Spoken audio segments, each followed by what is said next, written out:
হযরত আদম এবং হাওয়া আলাইহিস সালাতু ওয়াস সালামকে দুনিয়ায় পাঠানোর পর মহান আল্লাহ তাআলা তাদের অসংখ্য সন্তান দান করেন। তাদের মধ্যে দুজন ছিল হাবিল ও কাবিল।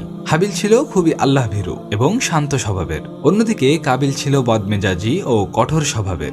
একদিন একটি ঘটনাকে কেন্দ্র করে তারা কঠিন বাগবিতণ্ডায় লিপ্ত হলো। এ বিষয়ে তারা সিদ্ধান্তে এলো যে তারা আল্লাহর রাস্তায় কুরবানি করবেন। যার কুরবানি কবুল হবে তার কথাই অগ্রাধিকার পাবে। দিনক্ষণ দেখে তারা কুরবানির জন্য প্রস্তুত হলো। হাবিল তার ভেড়ার পাল থেকে সবচেয়ে বড় এবং উৎকৃষ্ট মানের একটি ভেড়াকে কুরবানির জন্য নির্বাচিত করল। সে ভাবল যেহেতু সে এটা আল্লাহর রাস্তায় কুরবানি করবে সেহেতু সে উত্তম জিনিসই বাছাই করবে। এদিকে কাবিল তার ক্ষেতের ত্রুটিযুক্ত ফসলগুলো একত্রিত করলো কুরবানির জন্য। সে ভাবল এ ফসল তার কোনোই কাজে আসবে না, সেহেতু সে এগুলোকেই দিয়ে দেবে। তারা এগুলো নিয়ে একটি নির্দিষ্ট স্থানে কুরবানির জন্য পৌঁছালো।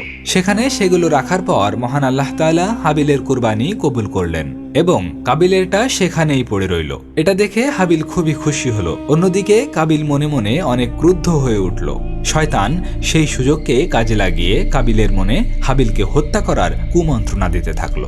একদিন কাবিল হাবিলকে মিষ্টি কথায় ভুলিয়ে একটি নির্জন স্থানে নিয়ে গেল এবং একটি পাথর তুলে হাবিলের মাথার পেছনে আঘাত করল। পাথরের আঘাতে হাবিল সেই স্থানেই মারা গেল। কাবিল এটা দেখে খুবই ঘাবড়ে গেল। এর পূর্বে কেউ কাউকে হত্যা করেনি, তাই সে কি করবে বুঝতে পারছিল না। সে হন্তদন্ত হয়ে এদিকে ওদিকে ছুটোছুটি করতে লাগলো। মহান আল্লাহ তাআলা সেখানে একটি কাক প্রেরণ করলেন। কাকটি কাবিলের সামনে এসে ঠোঁট দিয়ে মাটি খুঁড়তে লাগলো। এটা দেখে কাবিল খুবই অনুতপ্ত হলো এবং বলল, হায়, এটা আমি কি করে ফেললাম? আমি তো একটি কাকের চেয়েও নিকৃষ্ট।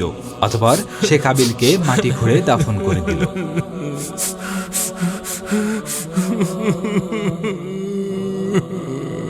ভালো লাগলে অবশ্যই সাবস্ক্রাইব করুন এবং আমাদের অনন্ত পথ চলার সঙ্গী হয়ে যান।